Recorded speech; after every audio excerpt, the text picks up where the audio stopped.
अअमालिना मन यहदिहिल्लाहु फला मुदिल्ल लहु व मन युद्लिल्हु फला हादिय लहु व नशहदु अन ला इलाहा इल्लल्लाहु वहदहु ला शरीका लहु व नशहदु अन्न सय्यिदना व नबियना व मौलाना मुहम्मदन अब्दुहु व रसूलुहु सल्लल्लाहु तआला अलैहि व अला आलिहि व अस्हाबिहि व बारक व सल्लम तस्लीमन कसीरा। अम्मा बाद फ़अऊज़ु बिल्लाहि मिनश शैतानिर रजीम। बिस्मिल्लाहिर रहमानिर रहीम। वस्साबिक़ूनल अव्वलून मिनल मुहाजिरीन वल अंसारि वल्लज़ीना इत्तबऊहुम बिइहसान रज़ियल्लाहु अन्हुम व रदू अन्हु व अअद्द लहुम जन्नातिन तजरी तहतहल अन्हारु खालिदीन फ़ीहा अबदा ज़ालिका हुवल फ़ौज़ुल अज़ीम। सदक़ल्लाहुल अज़ीम। अन अब्दिल्लाह इब्न मुग़फ़्फ़ल रज़ियल्लाहु अन्हु क़ाल क़ाल रसूलुल्लाह सल्लल्लाहु अलैहि वसल्लम अल्लाह अल्लाह फ़ी अस्हाबी ला तत्तख़िज़ूहुम ग़रज़न मिन बअदी फ़मन अहब्बहुम फ़बिहुब्बी अहब्बहुम वमन अबग़ज़हुम फ़बिबुग़ज़ी अबग़ज़हुम वमन आज़ाहुम फ़क़द आज़ानी वमन आज़ानी फ़क़द आज़ल्लाह वमन आज़ल्लाह युशिकु अन यअख़ुज़हु औ कमा क़ाल अलैहिस्सलातु वस्सलाम। आवाज़ कुछ कम कर दे, बहुत तेज़ हो। सुब्हान रब्बिका रब्बिल इज़्ज़ति अम्मा यसिफ़ून व सलामुन अलल मुरसलीन वल्हम्दुलिल्लाहि रब्बिल आलमीन। अल्लाहुम्मा सल्लि अला सय्यिदिना मुहम्मदिन व अला आलि सय्यिदिना मुहम्मदिन व बारिक व सल्लिम। अल्लाहुम्मा सल्लि अला सय्यिदिना मुहम्मदिन व अला आलि सय्यिदिना मुहम्मदिन व बारिक व सल्लिम। अल्लाहुम्मा सल्लि अला सय्यिदिना मुहम्मदिन व अला आलि सय्यिदिना मुहम्मदिन व बारिक व सल्लिम। जा जिंदगी मदीने से झोंके हवा के ला, जा जिंदगी मदीने से झोंके हवा के ला, शायद हुजूर हमसे खफा हैं मना के ला। टुकड़ों में बट गई है उम्मत रसूल की, बू बकर से कुछ आई ने सिद्को सफा के ला। दुनिया बहुत ही तंग मुसलमान पे हो गई, फारूक के जमाने के नक्शे उठा के ला। गुमराह कर दिया है नजर के फरेब ने, उस्मान से जाविये जरा शर्मो हया के ला। यूरोप में मारा मारा न फिर ए गदाए इल्म, दरवाज़े अली से ये खैरात जाके ला।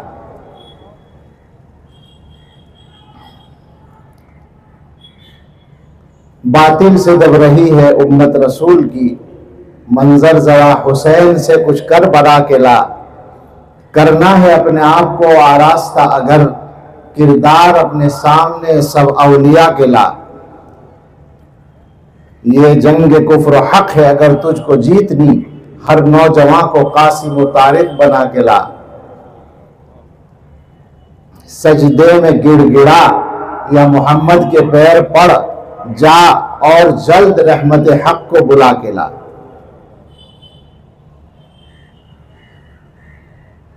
और एक बुजुर्ग शायर हजरत अब्दुल रब सूफी रहमतुल्लाह अलैह की एक नज़म सामने है।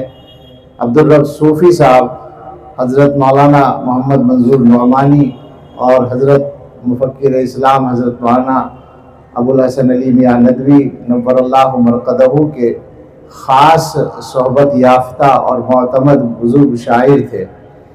फरमाते हैं, सहाबा हैं रसूल पाक की सोहबत की तासीरें, सहाबा हैं रसूल पाक की सोहबत की तासीरें, युअल्लिमुहुम की तशरीह है युज़क्कीहिम की तफसीरें। कलामुल्लाह के मिसल उनका, कलामुल्लाह के मिसल एतबार उनका मुसल्लम है।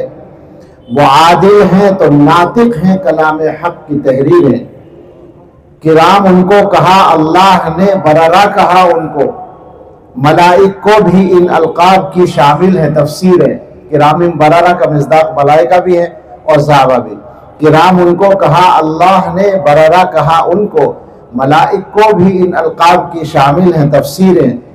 नबी को भा गई खुद अपनी जिस खेती की शादाबी, युजिबु ज़ुर्रा, नबी को भा गई खुद अपनी जिस खेती की शादाबी, उसी कुरान में महफूज हैं सब उसकी ताबीरें।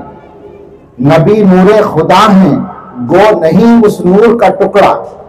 ये सही नजरिए की तशरीह है। नबी नूरे खुदा हैं, गो नहीं उस नूर का टुकड़ा। सहाबा हैं नबी के नूर की पुरनूर तनवीरें। जलाल उनका जमाल पाक हक बनकर पुकार उठा, मोहम्मद की गुलामी से बदल जाती हैं तकदीरें। सल्लल्लाहु अलैहि वसल्लम। खुद उसकी आंख टेढ़ी है जिसे टेढ़ी नजर आए, खुद उसकी आंख टेढ़ी है जिसे टेढ़ी नजर आए। रसूल पाक के दस्ते मुबारक की ये तामीर है।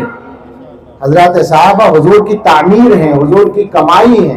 उनमें अगर कमी नजर आती है तो गोया हुजूर की शान में कमी नजर आ रही है। खुद उसकी आंख टेढ़ी है जिसे टेढ़ी नजर आए। रसूल पाक के दस्ते मुबारक की ये तामीरें। सहाबा ने नबी पर इस तरह जाने फिदा की हैं कि मिट सकती नहीं अब मन कज़ा नहबह की तफसीरें। फमिनहुम मन कज़ा नहबहु व मिनहुम मन यंतज़िर। सहाबा के बारे में अल्लाह ने फरमाया कि मिट सकती नहीं अब मन कज़ा नहबह की तहरीरें। लिए फिरते थे यूं हक के लिए जाने हथेली पर, खींची है सफ़हे मन यंतज़िर पर अब भी तस्वीरें। ज़मीन कुद्स में खूने शहादत यूं समोया है, सहाबा का लहू टपके अगर जर्रों का दिल चीरें। वही है दीन हक, वही है दीन हक। हम और सहाबा जिस पे कायम हैं, ये होती थी रसूल पाक की पुरकैफ तकरीरें। फलाह दो जहां है पैरवी कौम सहाबा की, अबस है कीजिए इसके सिवा गो लाख तदबीरें। सहाबा पर अगर शक है तो अपने हाथ में सूफी, ये तखल्लुस है शायर का। सहाबा पर अगर शक है तो अपने हाथ में सूफी। नमाजें हैं, दुआएं हैं, अजानें हैं, न तकबीर है, कुछ भी नहीं है। सहाबा पर अगर शक है तो अपने हाथ में सूफी। नमाजें हैं, दुआएं हैं, अजानें हैं, न तकबीर है। अल्लाह हमको हमारी तरफ से जज़ाए खैर अता फरमाए।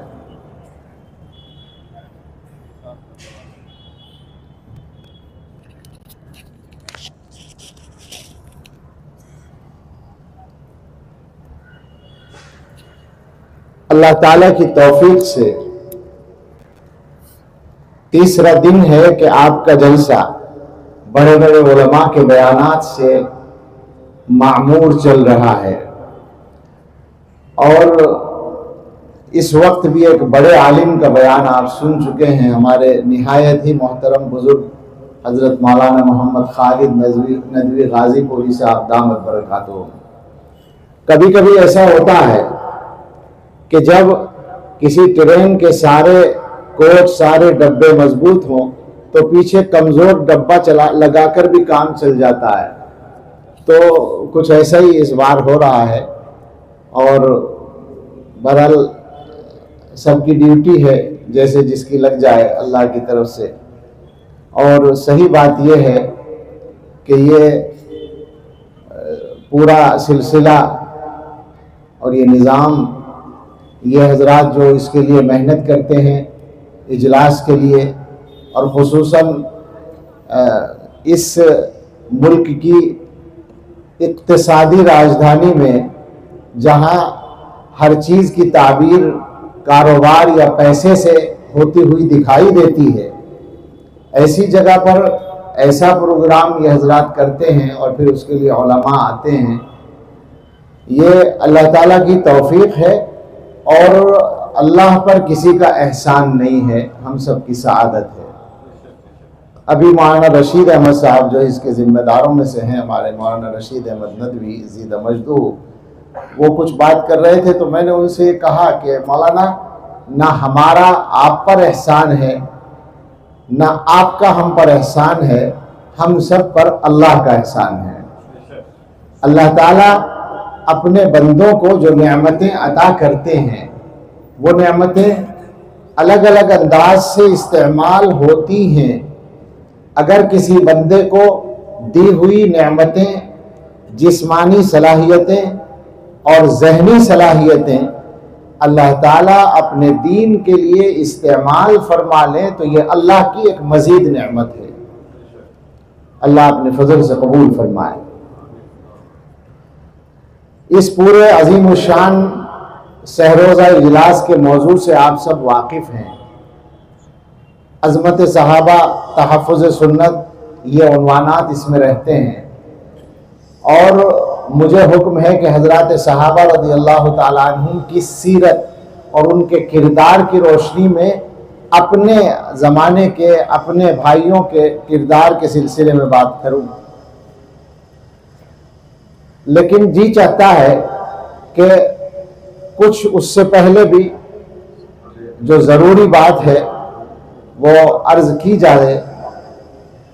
ये जो मसाइल हैं जिनकी बुनियाद पर अहले हक़ उलमा मजबूर होते हैं इस तरह के उन्वानात और मौज़ूआत तय करने पर, जैसे ये तहफ़्फ़ुज़ सुन्नत का उन्वान होता है या अज़मत सहाबा का उन्वान होता है, तो इनके बारे में अच्छी तरह ये बात समझ लेनी चाहिए कि ये निहायत संजीदा अमल है जो निहायत ज़रूरी भी है।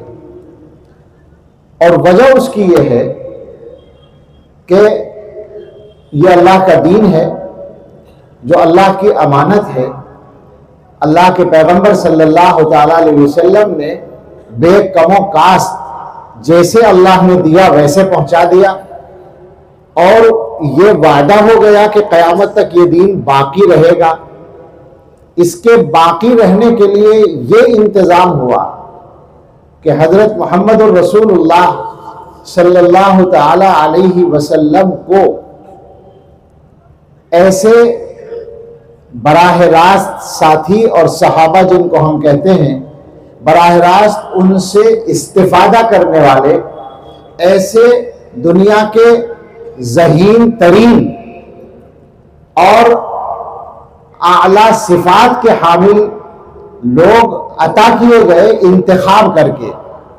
मैं जो लफ्ज़ बोल रहा हूँ वो इसलिए कि हज़रात सहाबा के बारे में हम लोग तक़द्दुस के अंदाज में तो सोचते हैं, लेकिन हज़रात सहाबा की जो सलाहियतें हैं उन पर अलग से बहुत ज़्यादा खुलकर आम तौर पर लोग नहीं सोच पाते। आम मुसलमानों की बात मैं कर रहा हूँ, वरना पढ़े लिखे लोग और उलमा तो सब बातें जानते हैं।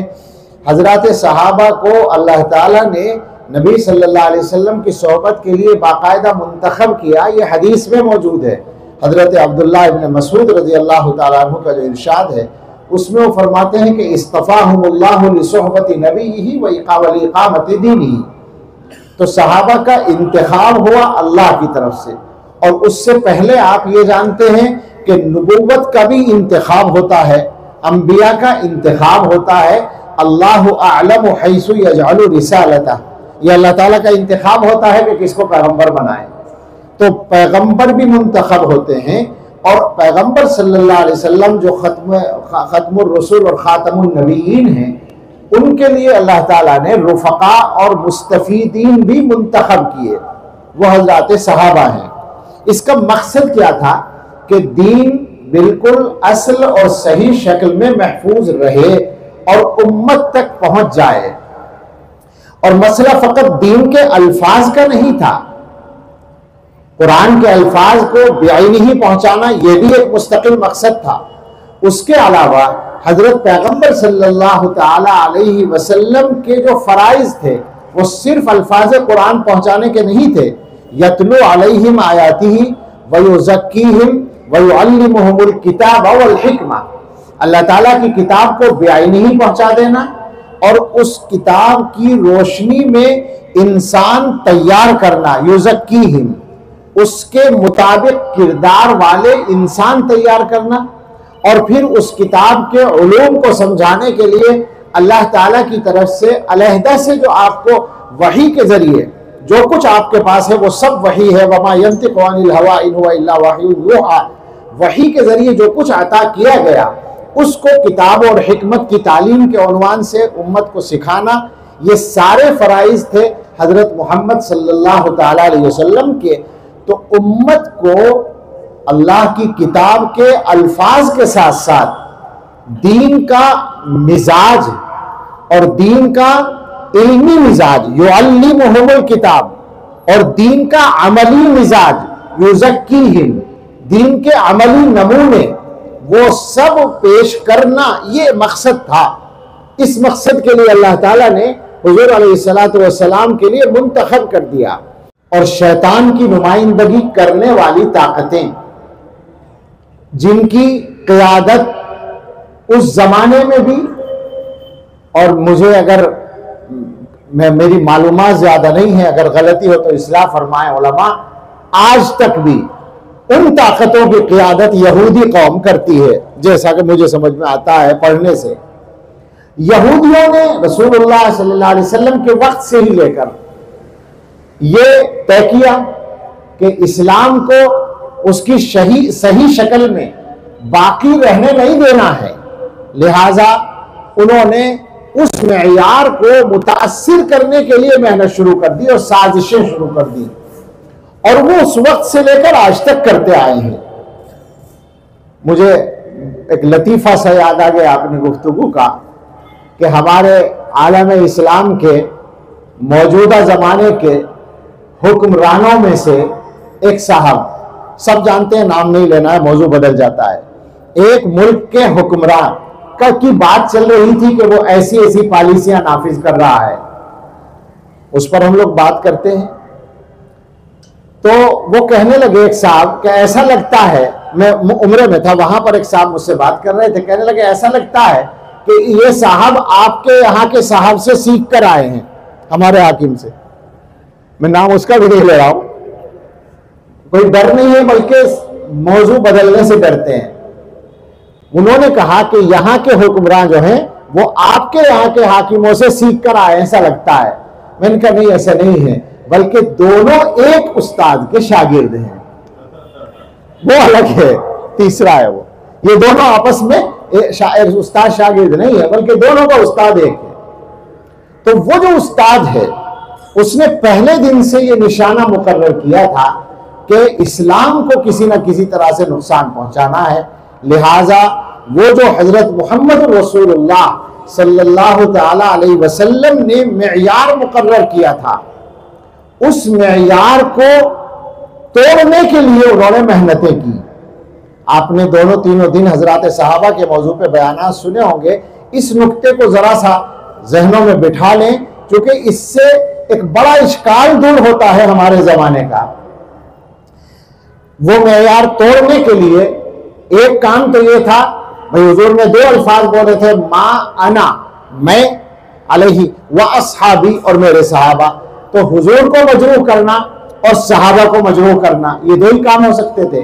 तो हजरत मोहम्मद रसूलुल्लाह सल्लल्लाहु ताला अलैहि वसल्लम की ज़ाते अक़दस को मजरूह करने का काम उन्होंने शुरू से किया। सिर्फ मजरूह करने का काम नहीं, बल्कि जिस्मानी तौर पर नुकसान पहुंचाने की साजिशें की, उनका सहर करना, उनका जहर खिलाना हुजूर को, और जान लेने की तरह तरह की तदबीरें करना। ये तारीख में मौजूद है, हदीसों में मौजूद है, बिल्कुल सच्चे वाक़यात हैं। हुजूर पर पत्थर गिराने की साजिश भी की गई है, वहीं से हुजूर को पता चल गया है। तो जानी एतबार से भी नुकसान पहुंचाना, और उसके बाद उम्मत के दिलों में और दुनिया के दिलों में हजरत मोहम्मद सल्लल्लाहु ताला अलैहि वसल्लम की जो अजमत है, उस अजमत को मजरूह करना, ये उनका एक मिशन है मुसलसल, और उसके बहुत सारे शाखसाने सामने आते रहते हैं, आज तक आ रहे हैं और आते रहेंगे। वो तो कुरान में पहले ही हमें बता दिया गया है, वला तस्माउन्ना मिनल्लज़ीना ऊतुल किताब मिन क़ब्लिकुम व मिनल्लज़ीना अशरकू अज़न कसीरा।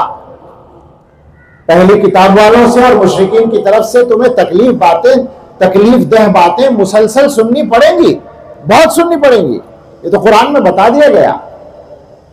तो एक काम तो ये था, दूसरा काम था सहाबाए किराम को मजरूह करना। जाहिर है कि हजरत मोहम्मद सल्लल्लाहु अलैहि वसल्लम की शख्सियत तो बिल्कुल अलग है, वो तो मासूम मिनल्लाह है, लिहाजा उनको मजरूह करना तो आसान नहीं था, कभी भी नहीं वो कामयाब हो सकते उसमें। लेकिन हजरात सहाबा की मुखालफत या उनके मेयार को मजरूह करने की जो साजिश उन्होंने की वो ज्यादा ही चालाकी के साथ की, और वो इस तरह से की कि अहले बैत और सहाबा को एक दूसरे का मुकाबिल बनाकर पेश कर दिया, और उसके नतीजे में उम्मत का पहला इख्तिलाफ सामने आया, शिय्यत पैदा हुई, खारिजी फितना पैदा हुआ, बिल्कुल एक दूसरे के मुकाबिल हैं। यानी रफ्ज और खुरूज में, राफिजियत में और खारिजियत में टकराव है आपस में, मगर बुनियाद दोनों की एक है, और वह है मा अना अलैहि व असहाबी से हटना, हजरात सहाबा के रास्ते से हटना। और उसके बाद ये अदना सा तालिब इल्म अर्ज करेगा अपने उलमा से, खास तौर से अपने जवान फुजला से, कि इसका भी मुताला कर लें कि इस उम्मत में जब कभी कोई बातिल फिरका वजूद में आया होगा तो वो इस मेयार से हटने ही की बुनियाद पर आया होगा, उसके अलावा कोई रास्ता नहीं है। लिहाजा अब सोचें जरा कि जब ये एक मुसलसल साजिश है और इस पर काम होता है और लोग आते हैं सामने, तो क्या अहले हक उलमा की ये जिम्मेदारी नहीं बनती है कि वो सही रास्ते को हमेशा वाज़ेह करते रहें? आजकल लोग खूबसूरत बातें करना और सुनना पसंद करते हैं, और वो यानी जाहिरी तौर पर जो खूबसूरत बातें हैं उनमें से एक बात होती है इत्तेहाद की। माफ कीजिएगा मैं जरा मौजू से हट रहा हूं, लेकिन मुमकिन है शायद ये बात मुफीद हो। वो खूबसूरत बातों में से एक बात है इत्तेहाद की। मुझे याद है यहाँ गोवंडी में एक जलसा हुआ था चंद साल पहले, मुमकिन है वो वहां के उलमा भी मौजूद हों। उन्होंने उन्वान रखा था जलसे का, उम्मत मुस्लिमा में इत्तेहाद क्यों और कैसे, और मेरे जैसे जाहिल को उसमें तकरीर के लिए बिठा दिया। तो मैंने कहा कि जनाब आपका जो मौजू है उसमें दो सवाल हैं। पहला सवाल यह है कि उम्मत मुस्लिमा में इत्तेहाद क्यों, इसका जवाब यह है कि क्यों नहीं, यानी इसके जवाब में सवाल ही कर रहा हूं मैं। उम्मत में इत्तेहाद क्यों, जवाब यह कि क्यों नहीं। जब उम्मत एक है तो इत्तेहाद होना ही चाहिए, ये बिल्कुल सच्ची बात है, सही बात है, सही मुतालबा है। तो ये सवाल कोई बुनियादी और अहम सवाल नहीं है, ये तो सबका माना हुआ मसला है। लेकिन दूसरा जो सवाल है कैसे, इत्तेहाद कैसे पैदा हो, इसके जवाब में दो सूरतें हैं। मैंने अर्ज किया था कि इसके जवाब में दो सूरतें हैं। एक सूरत तो यह है कि मैं इत्तेहाद के मौजू पर एक पुरजोश तकरीर करूं। करते हैं कुछ लोगों ने मसले की इख्तिलाफ से बेड़ा गर्क कर दिया, ये कर दिया, वो कर दिया, जोरदार तकरीरें करते हैं और लोगों की दाद वसूल कर लेते हैं, दाद मिल जाती है। मगर मैं अल्लाह को हाजिर नाजिर जानकर कहता हूं, मैंने वहां कहा था कि अगर मैं इत्तेहाद के मौजू पर एक पुरजोश तकरीर करूं, मुझे यकीन है कि आपको पसंद आ जाएगी, मगर यह भी यकीन है कि अल्लाह को पसंद नहीं आएगी। और मेरी मजबूरी है, मेरी जिम्मेदारी है कि मैं वो बात करूं जो सही हो, जो अल्लाह की रजा के मुताबिक हो। लिहाजा मैंने कहा था, उसका खुलासा सुना रहा हूं कि इत्तेहाद कैसे पैदा हो, इसका जवाब यह है कि जब दो आदमियों के इख्तिलाफ में आप मुसालहत की कोशिश करते हैं, यानी झगड़ा खत्म करने की, तो ये देखते हैं झगड़ा पैदा क्यों हुआ। तो बस यही है, उम्मत में इत्तेहाद कैसे हो, इसका हल यह है कि यह मालूम कर लीजिए कि इख्तिलाफ कैसे हुआ, उस बुनियाद को देख लीजिए और मुतय्यन कर लीजिए, इत्तेहाद हो जाएगा। तो हमने कहा कि उम्मत के लिए हुजूर अलैहिस्सलातु वस्सलाम ने मेयार दिया था मा अना अलैहि व अस्हाबी। पहला इख्तिलाफ जो हुआ वो यहीं से हटने की बुनियाद पर हुआ।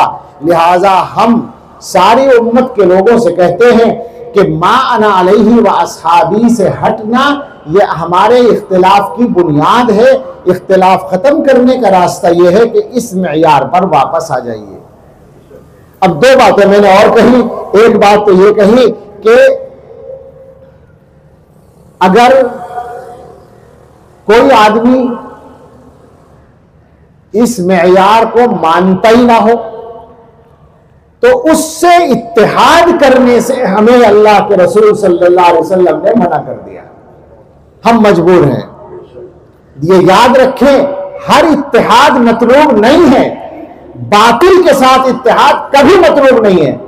वो लोग बड़ी गलत फहमी में मुब्तला हैं जो इत्तेहाद के खूबसूरत उन्वान पर बातिल को रास्ता दे देते हैं।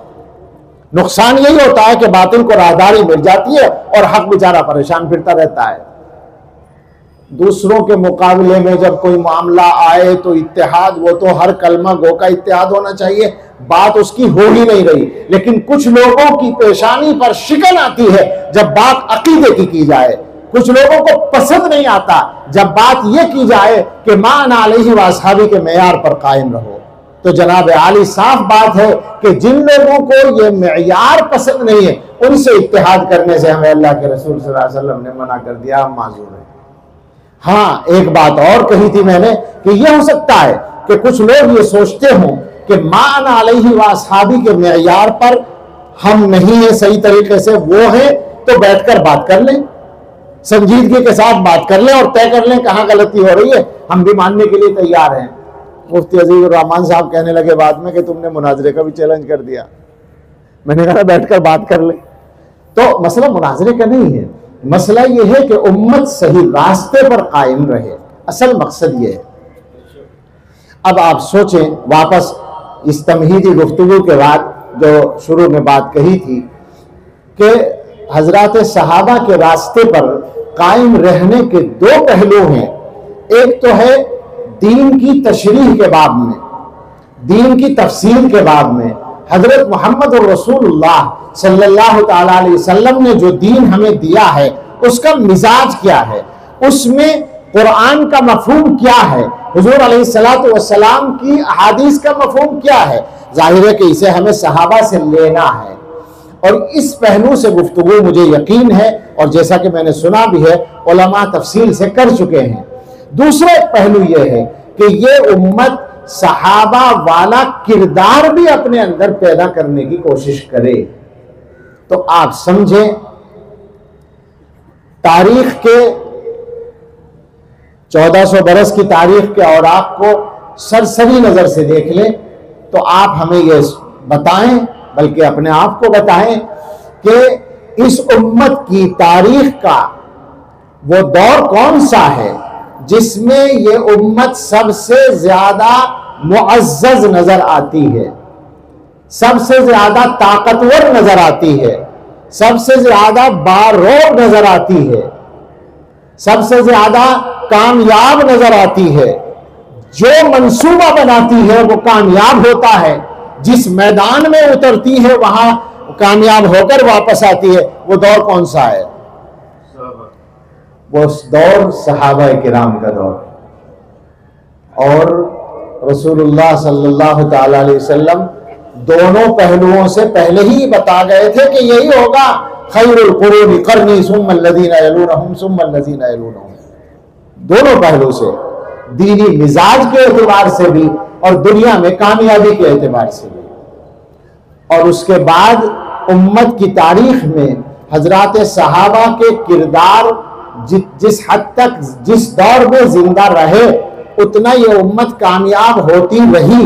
और जैसे जैसे सहाबा के किरदार में कमजोरी उम्मत के अंदर आती रही किरदार के इत्तिबा में, वैसे वैसे ये उम्मत कमजोर होती चली गई। आपसे बतौर मिसाल के अर्ज करता हूं, उससे सहाबा का किरदार मिजाज भी सामने आता है। मशहूर हदीस है, सब जानते हैं कि एक मरतबा रसूलुल्लाह सल्लल्लाहु ताला अलैहि वसल्लम ने यह फरमाया था कि यूशिकुल उमम अन तदाअ अलैकुम कमा तदाअल अकलतु इला क़सअतिहा। एक वक्त ऐसा आ सकता है कि दुनिया की कौमें तुम्हारे खिलाफ एक दूसरे को ऐसे दावत दें जैसे आदमी खाना खाने वाले लोग जो हैं दस्तरखान पर अपने बर्तन की तरफ बुलाते हैं कि आइए खाना खाइए। आप जानते हैं हुजूर अलैहिस्सलाम जो मिसाल देते हैं वो दुनिया में कुरान के बाद सबसे ज्यादा बलीग मिसाल होती है। हुजूर की मिसाल का मतलब है कि जब कोई आदमी खाना खाते हुए दूसरे को खाने की दावत देता है तो उसमें उसकी तबीयत में कोई डर और खौफ और तकल्लुफ नहीं होता। दुनिया की कौमें एक वक्त में ऐसा होगा कि तुम्हारे खिलाफ एक दूसरे को बुलाएंगी, कोई डर नहीं लगेगा उनको कि हम मुसलमानों के खिलाफ बात कर रहे हैं, कोई खौफ नहीं होगा, कोई तकल्लुफ नहीं होगा, वो बेतकल्लुफ बुलाएंगे एक दूसरे को, आओ भाई मुसलमानों के खिलाफ चल रहे हैं। तो अब आप गौर करें कि इस हदीस के अल्फाज, हुजूर अलैहिस्सलातु वस्सलाम के ये अल्फाज सुनने के बाद सहाबा का जो आम मिजाज था उसके एतबार से होना ये चाहिए था कि आमन्ना व सद्दक़ना, ठीक है ऐसा ही होगा, जब हुजूर कह रहे हैं तो ऐसा ही होगा और क्या होगा। हुजूर अलैहिस्सलाम की बात पर तो हमें भी यकीन है, सहाबा को तो कहीं ज्यादा यकीन था, मगर इसके जवाब में हजरात सहाबा की जुबान से एक सवाल निकला है। वो सवाल सहाबा का मिजाज बताता है। सहाबा ने पूछा, या रसूल अल्लाह व मिन क़िल्लतिन नहनु यौमइज़, क्या उस जमाने में हमारी तादाद बहुत कम होगी, हम किल्लत का शिकार हो जाएंगे। इस लफ्ज से आप गौर करके समझें कि हजरत सहाबा कितने थे उस वक्त, सहाबा कितने थे उस वक्त में। उलमा ये कहते हैं कि हज्जतुल वदा के मौके पर 1 लाख से कुछ ऊपर गई है तादाद, सहाबा किराम की तादाद 1 लाख से कुछ बढ़ी है। हज्जतुल वदा यानी रसूलुल्लाह सल्लल्लाहु अलैहि वसल्लम की हयात तय्यबा के आखिरी वक्त में, बिल्कुल 2-4 महीने पहले वफात से इतनी तादाद है, और यकीनन ये इरशाद उससे पहले का है। तो ऐसे वक्त में जब सहाबा 1,00,000-2 लाख की तादाद में है, उस जमाने में हुजूर के अल्फाज सुनकर वो ये पूछ रहे हैं कि क्या हम बहुत कम हो जाएंगे। इसका मतलब ये हुआ कि वो अपनी तादाद को बहुत समझ रहे थे। और क्यों समझ रहे थे? इसलिए कि वो देख रहे थे कि इतनी ही तादाद से हमारा काम तो बिल्कुल ठीक चल जाता है। हम बदर में जाते हैं तो 313 जो है हजारों को निपटा लेते हैं, और हम मूता में जाते हैं तो छोटा सा एक लश्कर बहुत बड़े लश्कर के मुकाबले में फतह के झंडे गाड़ देता है। और हम तबूक में जाते हैं तो चलिए 30,000 ही का लश्कर था, लेकिन उधर तो लाखों की फौज थी, उस पर रौब डाल के आ जाते हैं। तो वो ये देख रहे थे कि हमारा काम तो नंबर 1 पर चलता है इतनी ही तादाद से, वो वक्त कैसा होगा। आज सूरत हाल ये है, सहाबा ने सोचा होगा कि हम मदीने में बैठे हैं, हमारे आका मदीने में बैठे हैं, और रोम और ईरान के बादशाह डर रहे हैं, तो वो वक्त कैसा होगा कि दुनिया की कौमें हमें खत्म करने के लिए एक दूसरे को बुलाएंगी। क्या तादाद बिल्कुल ही नहीं रहेगी, बहुत ही कम हो जाएगी। हदीस आगे दूर तक है, हुजूर ने फरमाया तादाद का मसला नहीं है, तो ईमानी कमजोरी का मसला है, तुम्हारे दिलों में कमजोरी पैदा कर दी जाएगी। और वो कमजोरी क्या है? दुनिया की मोहब्बत और मौत से घबराहट या मौत से नफरत। मुझे तो असल ये अर्ज करना था कि सहाबा के मिजाज को समझें आप। तो हजरात सहाबा रज़ियल्लाहु अन्हुम का जो किरदार रहा है वो ये रहा। अब इस उम्मत को अगर इज्जत का मकाम वापस लेना है तो जाहिर बात है कि सहाबा की जो सिफात हैं उनको अपने अंदर पैदा करना पड़ेगा। बहुत थोड़ा सा वक्त है, इसलिए जल्दी जल्दी चंद बातें अर्ज करें। सहाबा की सिफात में से आप जरा गौर करके बताएं, अगर करीब होते चंद लोग होते तो मैं पूछता कि आप जवाब दें कि सबसे ज्यादा नुमाया सिफत क्या है। अगर आप देखेंगे तो सबसे ज्यादा नुमाया सिफत है उनकी मोहब्बत अल्लाह के रसूल सल्लल्लाहु ताला अलैहि वसल्लम से। सहाबा की ये सिफत ऐसी है कि उनके वाकयात कोई भी पढ़ता है तो एकदम उसके ऊपर यही असर होता है कि भाई अजीब आशिक थे अल्लाह के नबी सल्लल्लाहु अलैहि वसल्लम के, अजीब इश्क था उनको हुजूर अलैहिस्सलातु वस्सलाम से। हुजूर सल्लल्लाहु अलैहि वसल्लम से मोहब्बत हम लोगों को भी है, और मैं बिल्कुल ये नहीं कहता कि इसमें कोई कमी है, यकीनन मोहब्बत है, लेकिन मोहब्बत के ज़ुहूर अलग अलग अंदाज से होते हैं। मोहब्बत आज भी यही बात है कि मुसलमानों को सबसे ज्यादा मोहब्बत हजरत मोहम्मद रसूलुल्लाह सल्लल्लाहु ताला अलैहि वसल्लम से है, इसका कोई इनकार नहीं कर सकता। लेकिन सवाल यह है कि सहाबा की जो मोहब्बत है उसका ज़ुहूर कैसे होता था और हमारी जो मोहब्बत है उसका ज़ुहूर कैसे होता है, ये फर्क देखना पड़ेगा। तब पता चलेगा कि गलती कहाँ हो रही है। मोहब्बत हमारी भी ऐसी है कि हमारे सामने हुजूर की शान में कोई गुस्ताखी करे तो हमारा दिल जैसे चीर दिया हो किसी ने, ऐसा महसूस होता है। और हमें कम से कम कहने में तो तकल्लुफ होता ही नहीं कि मैं जान कुर्बान कर दूंगा, और अगर खुदा न खास्ता मौका आए तो मुसलमान कर भी देते हैं कुर्बान अपनी जान, ऐसा भी नहीं है कि नहीं करते। लेकिन सवाल ये है कि ये मोहब्बत जो एक ताकत है ये ताकत सहाबा के यहाँ तो अलग अंदाज में जाहिर होती थी और हमारे यहाँ बहुत से बहुत जज्बातियत के अंदाज में आती है, अमली तौर पर सामने नहीं आती। तो सोचें कि अल्लाह के रसूल सल्लल्लाहु अलैहि वसल्लम की मोहब्बत का सहाबा के यहाँ जो मफहूम था वो ये था कि महबूब ने जो कहा और जो किया बस वही हमें कहना है, वही हमें करना है। सीधी सीधी बात है। इनका ना हुब्बु का लौका ना हुब्बु का सादिक अल्लाह तातहु इन्नल मुहिब्ब लिमन युहिब्बु युतीउ। वो इसका पहला शेर भी सुन ले, तासिल इलाहा व अंत तुज़हिरु हुब्बहु हाज़ा अमरी फिल ख़याली बदीउ। वो अल्लाह पर बात कर रहा है शायर, अल्लाह की नाफरमानी भी करते हो और अल्लाह से मोहब्बत का भी दावा करते हो। ये तो कुछ अनोखी सी बात है मेरे ख्याल में। ऐसा लगता है कि ये बात तो ऐसी ही है।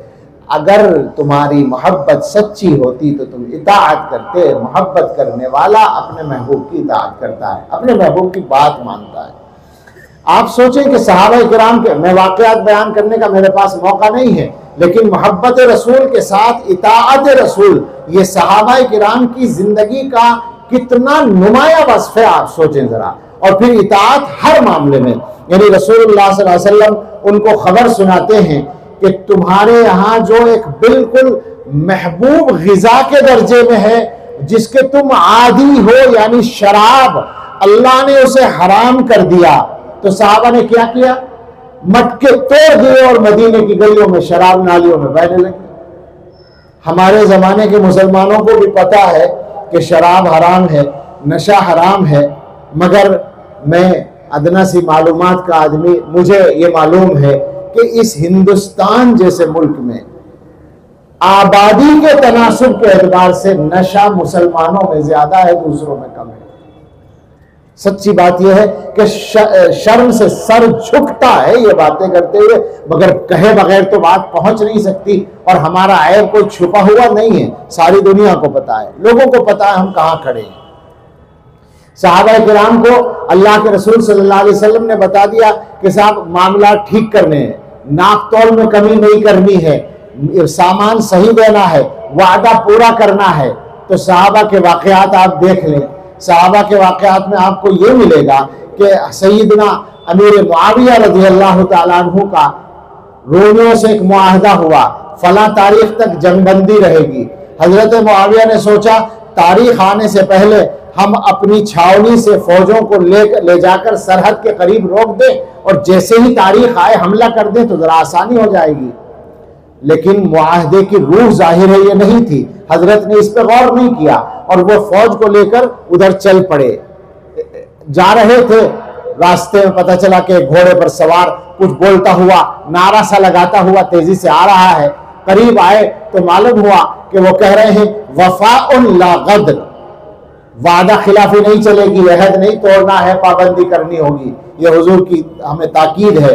हजरत ने पूछा क्या हुआ? एक सहाबी थे आमिर इब्न अबसा रज़ियल्लाहु ताला अन्हु, वो कहने लगे कि आप जो फौजों को लेकर चले हैं वक्त आने से पहले, ये भी वादे के खिलाफ है, अहद के खिलाफ है, मुआहदे की खिलाफ वर्जी है। हजरत मुआविया रज़ियल्लाहु ताला अन्हु को हुजूर का ये इरशाद पहुंचा और वो वहां से वापस हो गए अपनी फौज को लेकर। कोई मिसाल नहीं पेश कर सकता दुनिया में इस तरह की। लेकिन हम मुसलमानों का क्या हाल है? हमारे हालात ऐसे हैं कि मुझसे एक साहब बयान कर रहे थे जो आलिम हैं और कारोबार करते हैं, और उनका कारोबार गैर मुस्लिमों के साथ भी है। वो बता रहे थे कि एक गैर मुस्लिम भाई उनसे कह रहा था कि मौलाना साहब आप तो बिल्कुल हम लोगों की तरह सच्चा सीधा कारोबार करते हैं, ईमानदारी से। यानी वो ये तारीफ कर रहा है कि आप हमारी तरह कारोबार करते हैं, आम मुसलमानों की तरह नहीं करते। ये शबीह बनी हुई है मुसलमानों की इस जमाने में। कैसे चलेगा काम जनाब? हजरत सहाबा रज़ी अल्लाह तआला अन्हुम की एक सिफत मोहब्बत रसूल के अलावा, मैं इस मौजू को समेट रहा हूँ, ये मुफस्सल मौजू है कि मोहब्बत और इताअत हुजूर की कैसे की उन्होंने। एक सिफत जो उनकी बहुत मुमताज है वो उनका यकीन है, अल्लाह के वादों पर यकीन, अल्लाह के नबी सल्लल्लाहु अलैहि वसल्लम की बातों पर यकीन।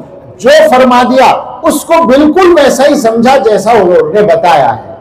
आज हमारा हाल यह है कि यकीन हमारे करीब को भी शायद नहीं गुजरता। हमें ना अल्लाह के वादों पर यकीन है, ना अल्लाह की वईदों पर यकीन है, ना रसूलुल्लाह सल्लल्लाहु ताला अलैहि वसल्लम की बयान की हुई तमाम बातें, सब तरह की चीज़ें उसमें आती हैं। आपके अहकाम भी आते हैं, वादे वईद भी आती हैं, पेशिनगोइयाँ भी आती हैं, अलामात भी आती हैं। मैं इशारे कर रहा हूँ, पता नहीं सब लोग तो समझ भी ना पाएंगे।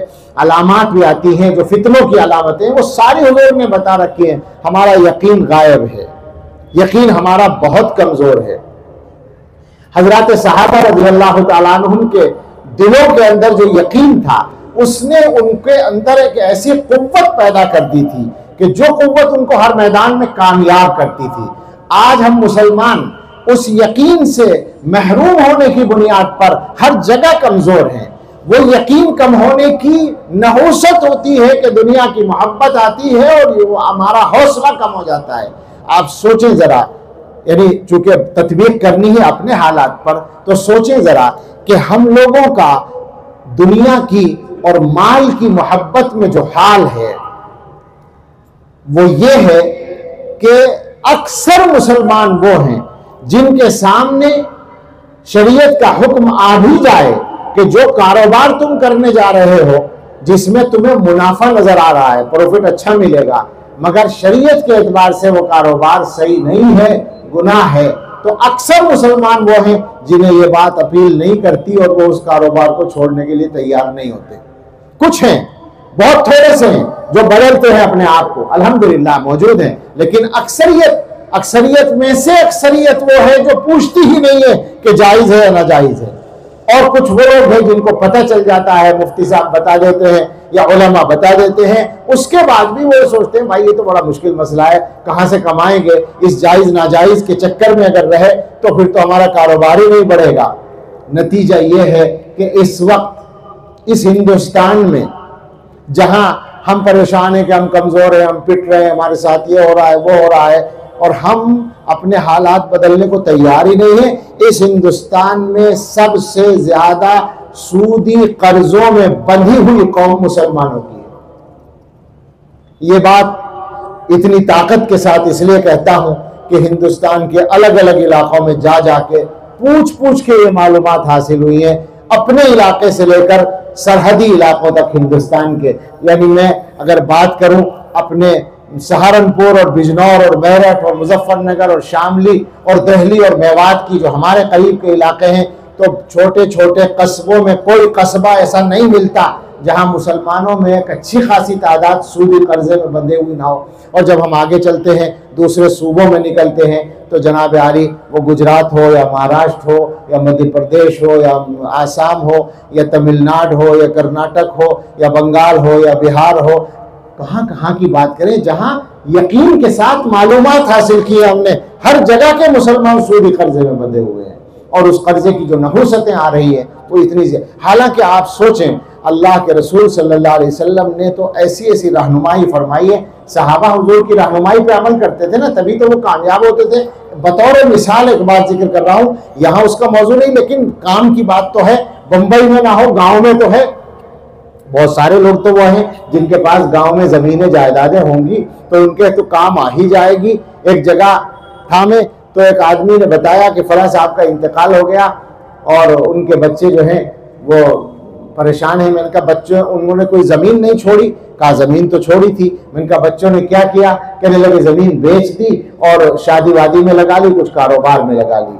मैंने कहा यही वो मुसीबत है जिसने जमीन वाले मुसलमानों को कंगाल बना रखा है इस जमाने में, जबकि हमारे आका हर चीज में उंगली पकड़कर चल रहे हैं हमारे साथ। हजरत मोहम्मद रसूलुल्लाह सल्लल्लाहु ताला अलैहि वसल्लम का इरशाद है, मन बाअ अर्दन औ अकारन कान कमीनन अल्ला युबारक लहू फीही इल्लम यजअलहु फी मिस्लिही। अक्सर लोगों को ताज्जुब होता है कि हुजूर ने इतनी रहनुमाई कर रखी है कि जो आदमी कोई जमीन या जायदाद बेचे तो वो इसका मुस्तहिक है कि उसको बरकत न दी जाए अगर उसके बदले में जमीन जायदाद ही ना खरीदे। आप समझ रहे हैं? हुजूर ने ये बता रखा है कि अगर जायदाद बेचो तो बदले में जायदाद खरीदो वरना बरकत नहीं होगी। मेरे एक दोस्त ने मुझसे कहा कि आप ये बहुत नसीहत करते हैं और मेरे वालिद का इंतकाल हो गया और कर्जा बहुत छोड़ा है, मैं अदा ही नहीं कर सकता अगर जमीन ना बेचूं, तो मैं क्या करूं? मैंने कहा इसका भी अल्लाह ताला हल निकालेंगे। मैंने गौर करके उनको मशवरा दिया कि जमीन बेचो और आधी कीमत से कर्ज अदा करो और आधी कीमत से सस्ती जगह पर जमीन ले लो, अल्लाह ताला उसे कीमती बना देंगे। हदीस पे अमल हो जाएगा कि जायदाद के बदले जायदाद खरीद। तो कहना यह था कि रसूलुल्लाह सल्लल्लाहु अलैहि वसल्लम की हिदायत तो जायज चीजों के बारे में भी इस अंदाज से है कि कामयाबी के रास्ते खुल जाते हैं। दुनिया के मामलात में ऐसे हैं कि कामयाबी के रास्ते खुल जाते हैं। हजरात सहाबा की सिफात की अगर हम बात करें तो मिसाल के तौर पर यह बात याद आती है जब हम अपना आपस का मामला देखते हैं कि हजरात सहाबा एक दूसरे से आपस में मोहब्बत करने वाले थे। रुहमाउ बैनहुम, एक दूसरे के साथ मेहरबान थे, उनके दरमियान इख्तिलाफ नहीं था। ओह, ये बात तो बड़ी अजीब लगेगी कुछ लोगों को, सहाबा के इख्तिलाफात तो लड़ाई तक पहुंचे हैं, जंगों तक पहुंचे हैं। तो आप समझ लें हजरात सहाबा से लड़ना भी सीखिए अगर सीखना चाहते हैं। मुश्किल यही है कि हम तो सहाबा से कुछ सीखने को तैयार नहीं है। जिंदा मुआशरों में इख्तिलाफ भी होता है, मगर वो इख्तिलाफ मकासिद का इख्तिलाफ नहीं होता। हजरात सहाबा आपस में इख्तिलाफ करते थे राय का, छोटी छोटी चीजों में भी इख्तिलाफ होता था, बड़ी बड़ी चीजों में भी होता था, और जंगें तक लड़ी है उन्होंने आपस में। ये बात कोई छुपाने की बात नहीं है, मगर मकसद उनका उस वक्त भी एक ही होता था, अल्लाह को राजी करना, अल्लाह के दीन को गालिब करना। लिहाजा ये बात मैं फिर अपने उलमा से, अपने अजीज भाइयों से कहूंगा जो मुझसे छोटी उम्र के लोग हैं कि इसका मुताला करें और इस मवाद को सामने लाएं कि ये एक फर्क मिलेगा हजरात सहाबा में और हम जैसे मुसलमानों में कि उनके इख्तिलाफ से दीन का नुकसान नहीं होता था और हमारे इख्तिलाफ से दीन का नुकसान होता है। इसलिए कि वो इख्तिलाफ करते थे तो अल्लाह के लिए करते थे और हम इख्तिलाफ करते हैं तो मफाद के लिए करते हैं। और मुफ्ती साहब, यहीं से एक मसला और हल होगा। ये जो मसलकी इख्तिलाफ के पीछे लठ लिए फिरते हैं कुछ लोग, तो समझ लें अच्छी तरह से, मसलकी इख्तिलाफ झगड़े की बुनियाद नहीं है, मफादात झगड़े की बुनियाद है। झगड़े वहां होते हैं जहां किसी मसलक का अलम बरदार अपने मफाद पर चोट देखता है तो वहां वो झगड़ा खड़ा करता है। तो असल मफादात का मसला है, असल नियतों का मसला है, असल मकासिद का मसला है।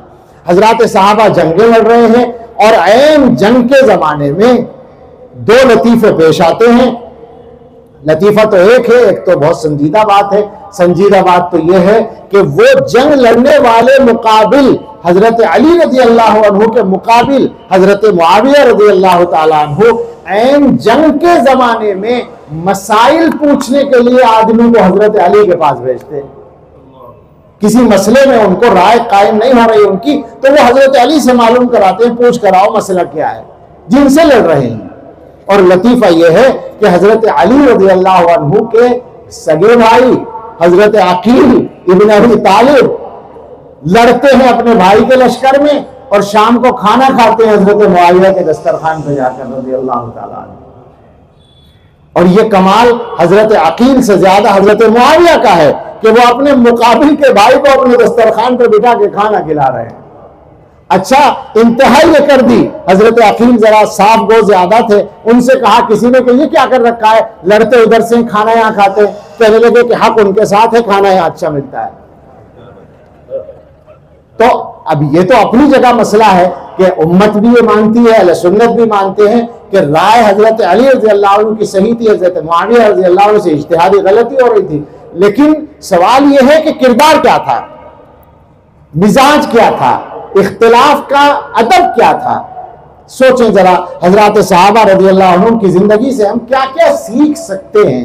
तो अगर इस जलसे से यही पैगाम चला जाए कि हम में से हर आदमी हजरत सहाबा की जिंदगी का मुताला करे और अपने जमाने के हालात पर उसको मुंतबिक करे, सहाबा के मुआशरे को देखें। सिर्फ सहाबा से मुराद मर्द नहीं है, सहाबा से मुराद औरतें भी हैं जो हजरत नबी अकरम सल्लल्लाहु ताला अलैहि वसल्लम की सहाबियात हैं। उनके किरदार को देखें, उनके आपस के मामलात को देखें। आपको उनके दरमियान भी ऐसी मोहब्बत के और एक दूसरे के एहतराम के और यकीन के और हिम्मत के और मदद के और मेहमान नवाजी के और किरदार की बुलंदी और पाकीज़गी के वाक़यात मिल जाएंगे कि उनमें से कुछ भी अगर हमारा माहौल इख्तियार कर ले तो हमारे माहौल की बुराइयां बड़ी हद तक दूर हो जाएं।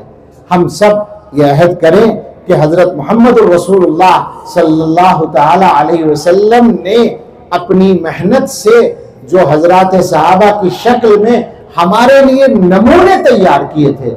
जाहिर है कि अल्लाह के नबी सल्लल्लाहु अलैहि वसल्लम तो पैगंबर थे, उनकी जात के बारे में कोई कह सकता था भाई वो तो पैगंबर थे इसलिए उन्होंने ऐसा कर लिया, तो अल्लाह ने इंतजाम कर दिया कि पैगंबर के अलावा भी इंसान ऐसे हो सकते हैं जो पैगंबर का नमूना हो। उनके नमूनों को तुम्हें अपनी जिंदगी में इख्तियार करना है। हम सब इसके लिए तैयार हों और पढ़ें और समझें और उलमा से इसको सीखें और हजरात सहाबा के ज़हनो मिजाज और किरदार को अपने ज़हनो मिजाज और किरदार में उतारने की 15 मिनट का वक्त मिल गया है ज़्यादा। 15 मिनट का वक्त मिल गया, सुभान अल्लाह, माशाअल्लाह। तो खवा दो तो नहीं है, मुफ्ती साहब फरमाते हैं कि खवातीन भी हैं। वो हमने सुना है कि किसी जगह 2 औरतें बैठी हुई थी, ये एक साहब वहां बैठने लगे तो दूसरे ने कहा यहाँ मत बैठो, खवातीन बैठी हैं। तो वो कहने लगी अरे खवातीन नहीं, खवा 2 हैं। 3 कहाँ हैं, 2 हैं, नजर नहीं आता। तो अब आप कह रहे हैं खवातीन हैं तो ज्यादा ही होंगी। हाँ, तो वापस चलते हैं। बात तो वहां लाई गई थी, क्या करें, आखिर में ये ख्याल आया था कि इस पहलू से भी बात होनी चाहिए, लेकिन वक्त भी मिल गया तो अल्हम्दुलिल्लाह। हजरात सहाबा, मैंने अर्ज किया कि सहाबा से मुराद सिर्फ मर्द सहाबा नहीं होते हैं, औरतें भी होती हैं। तो हजरात सहाबियात के किरदार आप तलाश करें और सहाबियात में सबसे पहली सहाबिया, बल्कि सबसे पहली मुसलमान, अगर हकीकी माना में आप जरा इस पर गौर करें कि हकीकी माना में ये देखा जाए कि दुनिया में हजरत मोहम्मद रसूलुल्लाह सल्लल्लाहु अलैहि वसल्लम पर ईमान सबसे पहले कौन लाया, तो उसका नाम है हम सब की मुकद्दस माँ उम्मुल मोमिनीन हजरत खदीजतुल कुबरा रज़ियल्लाहु ताला अन्हा। यानी गोया ये समझे कि औरतें हमसे सबकत ले गई हैं, पहले ईमान औरत लाई। अजीब बात है ये कि इस्लाम की तारीख में हुजूर पर ईमान लाने के मामले में औरत सबकत ले गई है। औरत पहले ईमान लाई, उसके बाद अबू बकर सिद्दीक का नंबर आया। ये एक फितरी बात भी थी कि जब आप घर में पहुंचे हैं वही नाजिल होने के बाद पहली वही, तो जो कैफियत आपकी थी वो सबको मालूम है। उस कैफियत में याद करें खदीजतुल कुबरा के किरदार को कि उन्होंने अपने नामदार, नामवर, बुलंद मकाम, आली मकाम, दुनिया के सबसे आला मर्तबे वाले शौहर सल्लल्लाहु अलैहि वसल्लम को किस तरह से तसल्ली दी और उन्होंने आपके औसाफ किस तरह से शुमार कराए। अजीब बात है, यानी हजरत खदीजा की जहानत और उनके गोया मिजाज की कुव्वत का अंदाजा करें। आजकल की औरत के सामने अगर शौहर आ जाए घबराया हुआ कि मेरी तबीयत कुछ खराब हो रही है, मुझे डर लग रहा है या मुझे खतरा महसूस हो रहा है, तो वो उससे ज्यादा डरना शुरू कर देगी, वो रोना शुरू कर देगी। और हजरत खदीजा रज़ियल्लाहु ताला अन्हा ने कहा कल्ला वल्लाहि ला युख़ज़ीकल्लाहु अबदा, नहीं नहीं, अल्लाह आपको रुसवा नहीं करेगा। इन्नका लतसिलुर रहिमा व तक़रिज़ ज़ैफ़ा व तुक्सिबुल मअदूमा व तहमिलुल कल्ला व तुईनु अला नवाइबिल हक़। हुजूर अलैहिस्सलातु वस्सलाम के औसाफ और आपकी गोया अमली सिफात को बयान किया कि जनाब ऐसा नहीं होगा, अल्लाह ताला आपको ज़ाया नहीं करेंगे, आप मेहमान नवाजी करते हैं, आप कमज़ोरों की मदद करते हैं, आप हक पर लोगों की मदद करते हैं, जो भी मामला पेश आए आप जो है जिस आदमी के पास कुछ ना हो उसके लिए कमाते हैं। और क्या क्या उनके औसाफ बयान किए। नबी सल्लल्लाहु अलैहि वसल्लम को तसल्ली दिलाई उन्होंने, और उसके साथ साथ उनकी पूरी जिंदगी को देखें तो उसका खुलासा ये मिलेगा कि अपनी जान और अपना माल हजरत मोहम्मद रसूलुल्लाह सल्लल्लाहु ताला अलैहि वसल्लम के लिए कुर्बान कर डाला। आगे बढ़ें तो आप अबू बकर सिद्दीक रज़ियल्लाहु ताला अन्हु की अहलिया को देख लें, उनकी बेगम का क्या किरदार है। आप हजरात को पता है कि जब अबू बकर सिद्दीक रज़ियल्लाहु ताला अन्हु खलीफा बने तो उनका उससे पहले जो जरिए माश था वो कपड़े की तिजारत था। खलीफा बनने के बाद अगली सुबह को कांधे पर वो चादरें जो बेचा करते थे डाल के बाजार जाने लगे।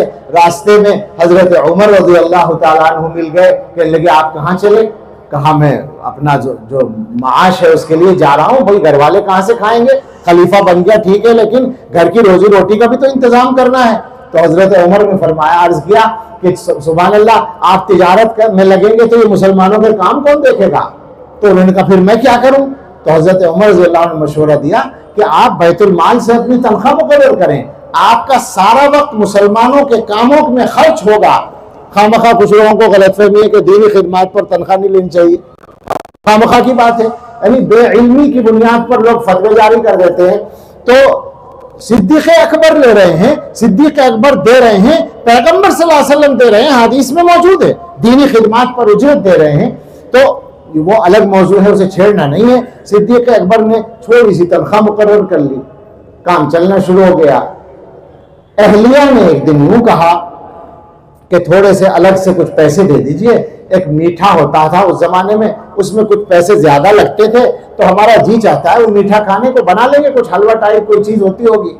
तो हजरत ने फरमाया, भाई मेरे पास नहीं है पैसे और मैं अपनी तनख्वाह से ज्यादा जो मैंने मुकर्रर कर रखा है उससे ज्यादा एक पैसा नहीं ले सकता। तो अब याद करें, हमारी माएँ बहनें, हमारी खवातीन, हमारी बच्चियां उस किरदार को महसूस करें कि उस अल्लाह की बंदी ने, खलीफा रसूलुल्लाह सल्लल्लाहु अलैहि वसल्लम की बीवी ने यह काम किया कि रोजाना के खर्चे में से थोड़े थोड़े पैसे बचाना शुरू कर दिए। और साहब महीने 2 महीने में कुछ वो रकम हो गई थोड़ी सी हलवा बनाने के लायक, तो वो हलवा बना के तैयार कर लिया। अब जब हजरत जी तशरीफ लाए, खलीफा रसूल सल्लल्लाहु अलैहि वसल्लम, वो जानशीर अंबिया जिनका किरदार वो था कि सहाबा ने गवाही दी थी, वल्लाहि कामा मकाम अल अंबिया, वो तशरीफ लाए खाने के लिए। तो खाने के साथ वो मीठा भी सामने आया। अब आप सोचें, हम जैसा कोई मौलवी हो तो बस वो कहेगा माशाल्लाह बेगम ने बहुत अच्छा हलवा खिलाया, आज इससे बहस नहीं कि कहां से खिलाया। आजकल के जमाने में न बेगम को फिक्र है कि शौहर नामदार पैसा कहां से ला रहे हैं, और न शौहर को फिक्र है कि बीवी कहां से खिला रही है। एक एक चीज पर नजर रखो, हराम घर में ना आने पाए। ये मैं औरतों से खासतौर से अपील कर रहा हूं कि घरों के अंदर जो ये सूदी कर्जे आ रहे हैं, माफ करें मुझे, मैं जानता हूं ये बात कि अक्सर इलाकों में जो रिपोर्ट मिली है वो ये है कि मस्तूरात खवातीन कर्जे ले रही हैं और उसका बहुत बड़ा नुकसान सामने आ रहा है। तय कर लें, कसम खा लें कि हमारे घर में हराम का एक पैसा नहीं आएगा, चाहे फाका करना पड़े। अपने अल्लाह से मांगिए। आप सबका ईमान और यकीन है कि रिज्क मुकर्रर है, मुकद्दर है अल्लाह की तरफ से, न कम होगा न ज्यादा होगा। अल्लाह से जिद करो कि अल्लाह हलाल चाहिए, हराम नहीं चाहिए। कुछ दिनों के लिए हो सकता है आजमाइश महसूस हो, लेकिन उसके बाद जो बरकतें आएंगी वो समेटी नहीं जाएंगी इंशाअल्लाह। हजरत ने पूछा, ये हलवा कैसे बना लिया? मैंने तो पैसे नहीं दिए थे। उन्होंने कहा कि रोजाना का जो आप खर्चा देते हैं उसमें से थोड़ा थोड़ा बचा कर ये बनाया है। अब आप सोचें, हम में से अच्छा आदमी यही कहता कि माशाल्लाह बड़ी समझदार हो तुम, किफायत शियार हो, बहुत अच्छा किया। लेकिन सिद्दीक अकबर का जो पैगंबराना किरदार है, जानशीन पैगंबर का किरदार है, वो ये है कि उन्होंने फरमाया कि इसका मतलब ये है कि इतना पैसा कम करके भी घर का खर्चा चल सकता है, लिहाजा आज से मेरी तनख्वाह में से इतने पैसे कम हो गए। अब आप यहाँ सिद्दीक अकबर के किरदार को तो बहरहाल देखें, लेकिन सिद्दीक अकबर तो यार गार हैं, नबी सल्लल्लाहु अलैहि वसल्लम के सबसे करीब तरीन इंसान हैं, उनका ये तो किरदार होना ही चाहिए। लेकिन उनकी बीवी के किरदार को देखें ना, उनको तो एहतजाज करना चाहिए था कि इतनी मुश्किल से एक हलवा मिला था, उसका भी आगे रास्ता बंद कर दिया। लेकिन नहीं, वो बीवी उसी पर राजी हो गई। आप सोचें जरा। और फिर आप किरदार देखें और सहाबियात का आप किरदार देखें। आयशतु सिद्दीक़तुल हुमैरा हबीबतु रसूलुल्लाह सल्लल्लाहु अलैहि वसल्लम का एक नौजवान लड़की, नौउम्र लड़की, उसकी शादी हो जाती है हजरत मोहम्मद सल्लल्लाहु अलैहि वसल्लम से। बेशक उसके लिए 1000 सआदत है, लाख सआदत है, और उससे बड़ी सआदत कोई हो नहीं सकती। मगर जाहिर है कि उसके जज्बात भी होंगे, नौजवानी के जज्बात, बचपन ये ऐसा था कि गुड़ियों से खेलती थी। हदीसों में मौजूद है कि हुजूर सल्लल्लाहु अलैहि वसल्लम के घर में रहते हुए हजरत आयशा की गुड़ियां हुआ करती थी जिनसे वो खेलती थी। और एक दिन हुजूर ने देखा कि एक जो कोई गुड़िया है या क्या है वो कपड़े की बनी हुई, उसके पर हैं। तो हजरत ने पूछा भाई ये तुमने घोड़ा सा बना रखा है कि हाँ ये घोड़ा है। तो हुजूर ने पूछा ये पर कैसे हैं? तो हजरत आयशा इल्म का तो पुतला थी ना, चाहे वो बच्ची थी लेकिन हुजूर से इल्म तो वो सीखती थी। तो कहने लगी कि हजरत सुलेमान के घोड़े के भी तो पर थे, तो मैंने इसलिए परों वाला घोड़ा बनाया है। तो बचपन का ये आलम है, लेकिन उसके साथ आप इस बात को याद करें कि उस अल्लाह की नेक बख्त बंदी ने, उस नौ उम्र लड़की ने अपनी ख्वाहिशात को कैसा मिटाया कि पैगंबर सल्लल्लाहु अलैहि वसल्लम के घर में एक एक महीना आग नहीं जली और उसी घर में आयशा सिद्दीका ने जिंदगी गुजारी है। ये किरदार है। और वहां से जो किरदार उनका बना था, तो बाद में शायद हजरत मुआविया रज़ियल्लाहु अन्हु के जमाने का वाकया है कि उन्होंने साल भर का खर्चा भेजा, गालिबन 12,000 दिरहम, एक बड़ी रकम भेजी हजरत आयशा रज़ियल्लाहु ताला अन्हा के लिए। और उन्होंने बांदी से कहा कि जरूरतमंदों को बुलाना शुरू करो। तकसीम करने बैठ गई और शाम तक सारी रकम जो साल भर के खर्चे के लिए आई थी वो सारी तकसीम कर दी। और रोजा था, इफ्तार से पहले कहने लगी बांदी से, अपनी खादिमा से कि कुछ खाने के लिए है क्या?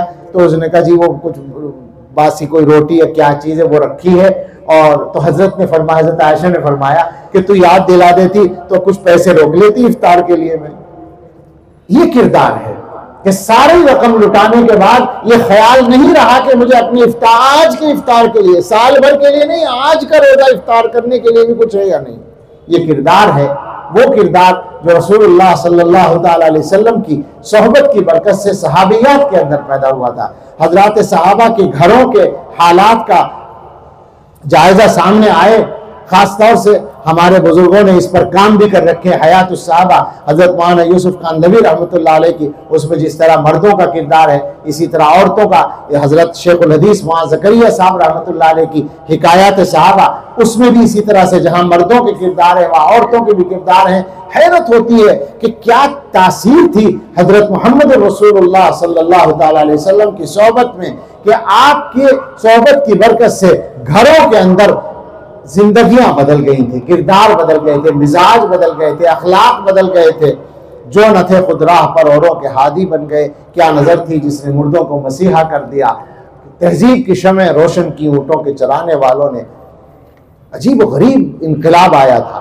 तो हम सब यहाँ से ये अहद लेकर जाएं, मर्द हों या औरतें हों, खास तौर से गुजारिश है कि सिर्फ सुनने पर इक्तिफा ना करें। जलसों में हम लोग तकरीरें कर लेते हैं और लोग सुन लेते हैं और उसके बाद नंबर देना शुरू करते हैं कि फला मौलाना साहब ने तकरीर ज़्यादा अच्छी की, फलाना ने बहुत अच्छी की। ये नंबर देने का काम भी ना करें और इस चक्कर में ना पड़ें, बल्कि ये कोशिश करें कि हमारे अपने अंदर उसमें से क्या आया।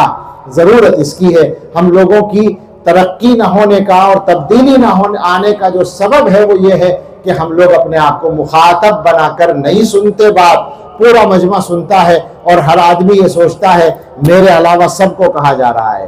कोशिश ये करें तन्हा अपने आप को मुखातब समझें और गौर करके अपनी ज़िंदगियों में इन चीज़ों को लाने की कोशिश करें। अल्लाह रब्बुल इज़्ज़त हमारा किरदार इस्लामी किरदार बना दे। हमारी ज़िंदगियों में अमली तौर पर हज़रत सहाबा रज़ियल्लाहु ताला अन्हुम का किरदार और हज़रत नबी अकरम सल्लल्लाहु ताला अलैहि वसल्लम की सुन्नतों को ज़िंदा फरमा दे ताकि हमारे दिन फिरें। आमीन व आखिर दावाना अनिल हम्दुलिल्लाहि रब्बिल आलमीन। जज़ाकल्लाहु खैरन। थोड़ी देर तशरीफ रखिए, अब दुआ होगी मेरे दोस्तों। दुआ से पहले एक दो ऐलान भी है। एक तो कुछ बीमारों के सिलसिले में दुआ की दरख्वास्त आई है। जिनकी आई है उनके लिए भी दुआ होगी, जिनके लिए नहीं आई उनके लिए भी दुआ होगी इंशाअल्लाह। और शाहनवाज साहब बीमार हैं, एक शफी साहब के बेटे समीर साहब बीमार हैं और ज़्यादा उनकी तबीयत ख़राब है। समीर के लिए भी दुआ की जाएगी, उनके ससुर के लिए भी दुआ की जाएगी, तमाम बीमारों के लिए दुआ की जाएगी। अब आपके सामने एक फिद दुनिया हसनतम व फिल आखिरति हसनतम व क़िना अज़ाबन नार रब्बना ला तुज़िग़ क़ुलूबना बअद इज़ हदैतना व हब लना मिन लदुनका रहमतन इन्नका अंतल वह्हाब रब्बना हब लना मिन अज़वाजिना व ज़ुर्रिय्यातिना क़ुर्रता अअयुन वजअलना लिलमुत्तक़ीना इमामा। ए अल्लाह, हम आपके कुछ बंदे यहाँ जमा हैं और हमने ये काम किया है, अल्लाह इसमें नियत में या अमल में हमसे कोई कोताही हुई हो तो अपने फजल से उसको माफ़ फरमा दीजिए। अल्लाह हमें मालूम है कि बंदा चाहे जितना संवार कर अमल कर ले, आपकी बारगाह के लायक वो होता नहीं है। आपकी शान बहुत बुलंद है। अल्लाह आपका करम होता है कि आप कबूल फरमा लेते हैं, और अल्लाह आपकी कबूलियत के बगैर कोई काम बड़ा नहीं होता, और कबूलियत से छोटे काम भी बड़े बन जाते हैं। अल्लाह कबूल फरमा लीजिए और नाफ़िअ बना दीजिए। अल्लाह हम सब के गुनाह माफ़ फरमा दीजिए।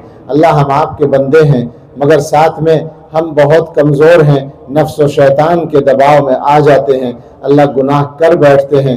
अपने फजल से हम सब के गुनाह माफ़ फरमा दीजिए और हमें सच्ची तौबा नसीब फरमा दीजिए। अल्लाह आपने एक अजीम नेमत हमें दीन और ईमान और हिदायत की शक्ल में अता की है। अल्लाह हम आपकी हम्द करते हैं। अल्लाहुम्मा लकल हम्द बिल ईमान व लकल हम्द बिल कुरान व लकल हम्द बिल अहल वल माल। अल्लाहुम्मा लकल हम्द बिमा हदैतना व लकल हम्द बिमा सतरतना अंता अहलुत तक़वा व अहलुल मग़फ़िरा। अल्लाह हम आपसे दरख्वास्त करते हैं कि हमें सिरात मुस्तकीम पर इस्तिक़ामत अता फरमाइए और हमें और हमारी नस्लों को सिरात मुस्तकीम पर कायम रखिए। अल्लाह हमारी सबसे कीमती मता ईमान और सही अकीदा है, और अल्लाह इससे हमें हटाने के लिए दुनिया मेहनतें कर रही है।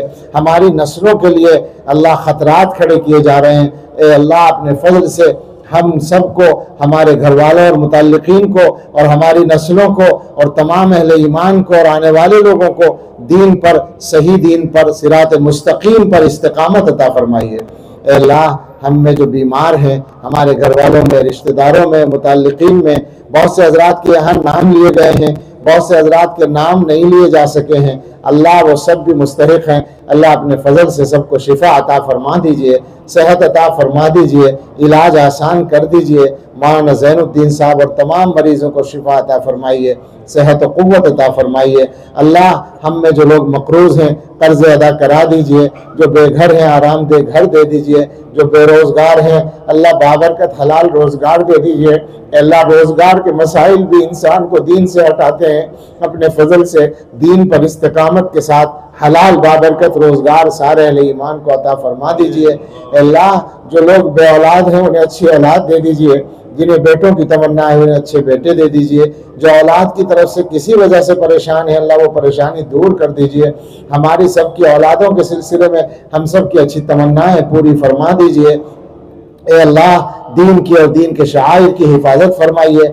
अल्लाह हरमैन शरीफैन, मस्जिद अक्सा और हर मस्जिद की हिफाजत फरमाइए। अल्लाह तमाम मदारिस की हिफाजत फरमाइए, दावत व तबलीग के काम की हिफाजत फरमाइए, खानकाहों की हिफाजत फरमाइए। अल्लाह दीन के हर सही काम की हिफाजत फरमाइए और दीन के तमाम खुद्दाम की हिफाजत फरमाइए। अल्लाह जो हालात हैं वो सामने हैं, उन हालात से हम डरते हैं। अल्लाह आपके सामने अपना डर पेश करते हैं, हमारे दिलों से डर ख़त्म करके अमन व अमान अता फरमा दीजिए। अल्लाह हमारे इस मुल्क में भी अमन व अमान अता फरमाइए। इस मुल्क के तमाम बाशिंदों को एक दूसरे के साथ हमदर्दी और इज़्ज़त व खैर खाही का मामला करने की तौफीक अता फरमाइए और हमारे मुल्क को हर तरह से तरक्की भी अता फरमाइए। आलम इस्लाम के मुल्कों को भी तरक्की अता फरमाइए और दुनिया में जहाँ कहीं अहले ईमान हैं अल्लाह उन सब की और हम सब की जान की, माल की, इज़्ज़त व आबरू की, घर बार, आल औलाद, कारोबार की हिफाजत फरमाइए। अल्लाह जिन उलमा ने यहाँ बयानात किए, जिन हजरात ने इंतज़ाम किया, जिन हजरात ने मेहनतें की, खर्च किया, अल्लाह सबको कबूल फरमा लीजिए। अल्लाह इस पूरे मजमे को कबूल फरमाइए। अल्लाह इस पूरे मजमे पर और इस शहर पर अपनी ख़ास रहमत की नज़र डाल दीजिए। अल्लाह हम सब के लिए और पूरी उम्मत के लिए आने वाले वक्त को गुज़रे वक्त से बेहतर बना दीजिए और सबसे बेहतर हमारे आखिरी वक्त को बना दीजिए। अल्लाहुम्मा इन्ना नसअलुका खैरल मसअलति व खैरद दुआई व खैरन नजाहि व खैरल अमली व खैरत सवाबी व खैरल हयाती व खैरल ममात इन्नका अला कुल्लि शैइन क़दीर। रब्बना तक़ब्बल मिन्ना इन्नका अंतस समीउल अलीम व तुब अलैना इन्नका अंतत तव्वाबुर रहीम व सल्लल्लाहु अला सय्यिदिना मुहम्मद व आलिहि व अस्हाबिहि अजमईन बिरहमतिका या अरहम।